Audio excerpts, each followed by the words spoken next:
Hi friends, రోజు నేను చూపించబోయే రెసిపీ తమలపాకులతో మనకు దగ్గు, జలుబు దానికి ఎలాంటి పరిష్కారము అనే ఒక చిట్కాను చూపిస్తానండి. 2 తమలపాకులు శుభ్రముగా కడుగుకొని ఇలాగా ఈ తొడిమెలు ఉన్నాయి కదండి, ఇవి తీసేయాలి.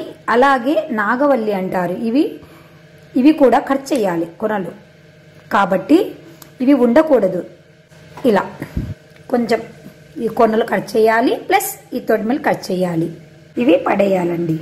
పెద్దవాళ్ళకైతే ఒక 10 మిరియాలు లేదా 7-8 మిరియాలు ఇలా ఈ ఆకు మీద పెట్టాలి.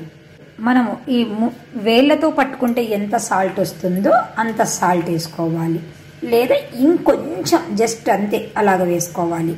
కొద్దిగా హనీ వేసుకోవాలి, అంటే 1 స్పూన్. వీటిని బీడాలాగా చుట్టుకొని మనము నోట్లో పెట్టుకొని నమిలేయాలి. ఇది చాలా చాలా మంచిదండి. తప్పకుండా మీకు ఈ వచ్చే వింటర్లో పనికి వస్తుందండి. మంచి చిట్కా అండి ఇది, తప్పకుండా ట్రై చేయండి. చిన్నపిల్లలు కూడా కారం ఉంది అని కూడా అనరు. చిన్నపిల్లలకైతే 3 లేదా 4 మిరియాలు వేయండి. ఇలాగ ఇది నమిలేసి మింగేయాలి.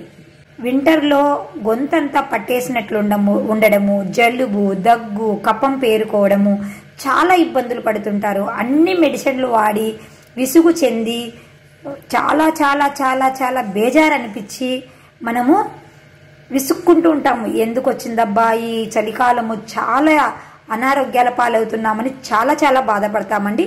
ఇలాంటిది చేసి చూడండి, చాలా రిలీఫ్ వస్తుందండి. వీలైతే 3 పూటలా తినండి, లేదా 2 పూటలా తినండి, లేదా 1 పూటైనా కనీసం తినండి. తిన్న తర్వాత కానీ తినక ముందు కానీ ½ అవర్ తిన్న తర్వాత, తినక ముందు ½ అవర్ ముందు తినాలండి. ఇది తిన్న తర్వాత వాటర్ తాగకూడదు. ఓకేనా ఫ్రెండ్స్? మీరు కూడా తప్పకుండా ట్రై చేసి మీరు ఆరోగ్యాన్ని కాపాడుకుంటారని ఆశిస్తున్నాను ఫ్రెండ్స్. By bye friends.